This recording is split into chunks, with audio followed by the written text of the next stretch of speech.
की आपण merit list जेव्हा आपण बीई बीटेक साठी मेरिट लिस्ट जेव्हा आपण रोल आउट केली तेव्हा काही विद्यार्थ्यांच्या बाबतीमध्ये असं काहींनी आक्षेप घेतला की त्या विद्यार्थ्याला समजा 50 किंवा 55% वगैरे असे हे आहेत 41, 51%, 57% असे त्यांना 12वी मध्ये HSC मध्ये मार्क आहेत, परंतु त्यांना इकडे 99% आहे. तर हे कसं काय शक्य आहे? तर पहिली गोष्ट आपण लक्षात घेतली पाहिजे की आपण एका दुसऱ्या परीक्षेच्या परफॉर्मन्सच्या आधारे आपण या परीक्षेकडे बघतोय. म्हणजे हे मुळात हे तसंच अव्यवहार्य आहे की एका परीक्षेमध्ये असलेल्या परफॉर्मन्स प्रमाणे दुसऱ्या परीक्षेमध्ये तसाच प्रकारचा परफॉर्मन्स आला पाहिजे ही आपली जी अपेक्षा आहे ती तशी काही योग्य नाहीये. दुसरं असं की आपण इकडे पर्सेंटाईल म्हणतोय आणि इकडे पर्सेंटेज म्हणतोय. मी याच्या आधी मी वारंवार हे सांगितलेलं आहे की पर्सेंटाईल पद्धती वेगळी आहे. पर्सेंटाईल पद्धती ही त्या त्या बॅचसाठी असते. त्या त्या बॅचमध्ये जो टॉपर असतो त्याला 100 पर्सेंटाईल म्हणतात आणि त्याला जर त्याचे रॉ स्कोअर कदाचित 70% असतील, 80% असतील, 90% असतील, किती रॉ स्कोअर त्याचा असू शकतो, परंतु तो त्या बॅचमध्ये टॉपर असल्यामुळे त्याला 100 पर्सेंटाईल मिळतो. आपण याचा अर्थ असा नव्हे की त्याला 100% मार्क पडले.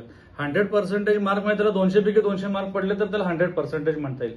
खरं तसे मार्क नसतात. कुणाला 190 असतात, 180 असतात. एखाद्या बॅचमध्ये 180चा टॉपर असतो तो सुद्धा 100% असतो. एखाद्या बॅचमध्ये 190 वाला असतो तो पण 100% असतो. एखाद्या बॅचमध्ये 170 वाला असतो तो सुद्धा 100% असतो. त्याच्यामुळे मग ज्याला 170 मार्क पडले त्याला 85% मार्क पडले, कोणाला 80% मार्क पडले.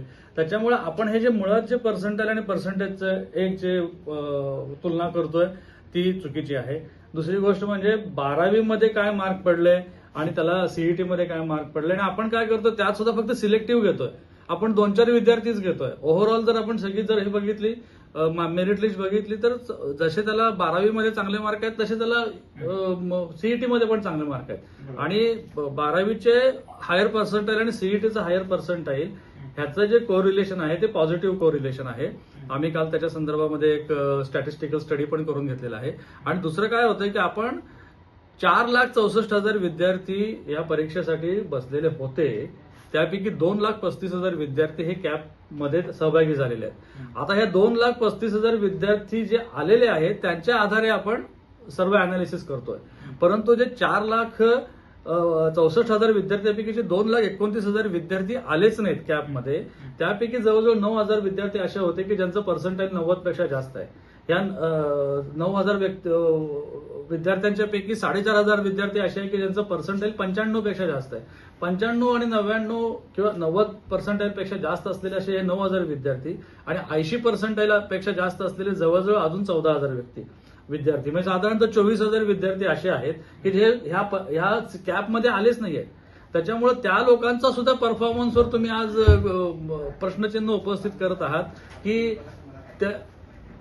बाबा ते त्यांचा सुद्धा काहीतरी त्यांच्या याच्यामध्ये घोळ आहे. म्हणजे जे अशी ज्यांना 99 पर्सेंटाईल पडलाय, 95 पर्सेंटाईल पडलाय, ती मुलं इथं आली नाही. ती जर मुलं इथं आली असती तर आपली मेरिट लिस्टचं कॉम्प्लेक्शनच बदललं असतं. त्याच्यामुळे मला असं काय वाटतं की आपण असं सिलेक्टिव्हली विचार करायला नाही पाहिजे.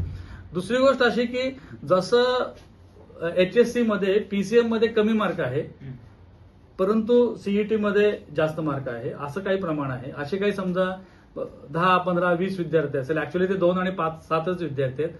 परंतु ह्याच्या उलट सुद्धा तुम्हाला मी काही स्टॅटिस्टिक्स दाखवू शकतो. ते स्टॅटिस्टिक्स म्हणजे आज आपल्या टाइम्स ऑफ इंडियाने पण ते प्रसिद्ध केलेले स्टॅटिस्टिक्स आहे.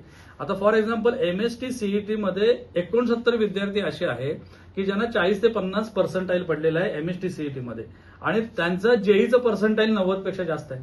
मग जेई मध्ये 90 पर्सेंटाईल पेक्षा जास्त विद्यार्थी जो मिळवत आहे त्याला ऑब्व्हियसली MST CET मध्ये पण चांगलं पर्सेंटाईल आलं पाहिजे. असंच आपण जेव्हा परीक्षांचं जेव्हा आपण कम्पॅरिझन करतो आहोत आणि जेव्हा दोन्ही आपण सांगतो की इथे जर तुझा परफॉर्मन्स चांगला असेल तर तो इथेही चांगला पाहिजे, तर मग ह्या 70 विद्यार्थ्यांचं काय की ज्यांना IIT JEE मध्ये 90 पर्सेंटाईल पेक्षा जास्त मार्क होते परंतु ते आपल्या सीईटी मध्ये 50 पर्सेंटाईल पेक्षा कमी मार्क मिळवलेत. मग ह्या विद्यार्थ्यांचं काय? मग ह्या म्हणजे मला थोडक्यात माय बेसिक पॉइंट इज दॅट तुम्ही 2 वेगवेगळ्या एक्झामिनेशन मधल्या परफॉर्मन्सचा विचार करत आहात आणि त्याचं कम्पॅरिझन करून सिलेक्टिव्हली काहीतरी डिडक्शन करण्याचा प्रयत्न करत आहात. जर एखाद्या विद्यार्थ्याचा असं आहे की तो विद्यार्थी जास्त सीईटीला प्राधान्य देतोय, कोणी जेईला देतोय. आता झालेलं आहे कसं की 12वीच्या मार्कांना आपण कुठल्याच प्रकारचे वेटेज ठेवलेलं नाहीये. त्यामुळे 12वीच्या मार्कामध्ये फक्त 45% पर्सेंटाईल 45% त्याला मार्क क्वालिफिकेशनसाठी असायला पाहिजे आणि रिझर्व्ह कॅटेगरीमध्ये 40 मार्क जरी त्याला पडले, 40% मार्क पडले तरी तो क्वालिफाय होतो. आणि त्याचबरोबर 0 पर्सेंटाईल ठेवलेलं आहे आपण इंजिनियर किंवा बीई बीटेक साठी. म्हणजे एखाद्या व्यक्तीला जरी 0.6 पर्सेंटाईल असले तरी सुद्धा तो कॅप राऊंड मध्ये येऊ शकतो. अशा तऱ्हेची आपल्याकडं ही इलिजिबिलिटी असल्यामुळे मुलं सीईटीला जास्त प्राधान्य देऊ शकतात आणि ते सीईटीला प्राधान्य दिल्यामुळे त्यांना सीईटीमध्ये as compare to HSC mark येऊ शकतात. आणि होतंय कसं की सीईटीला बाकीच्या जे परफॉर्मन्स आहेत तिथल्या परफॉर्मन्ससाठी आम्हाला उत्तर द्यावं लागतंय. आपण जे घेतलेली एक्झामिनेशन आहे ती अत्यंत व्यवस्थित पद्धतीने, पारदर्शक पद्धतीने, फ्लॉलेसली आपण एक्झामिनेशन ही कंडक्ट केलेली आहे. असं असताना आपण फक्त ज्या 2 वेगवेगळ्या परीक्षेच्या आधारे आपण असं अनालिसिस, सिलेक्टिव्ह अनालिसिस करू नये. कारण याच्या दुसरी बाजू सांगणारे पण अनालिसिस आपल्याकडे आहे. गैरप्रकार करून गुण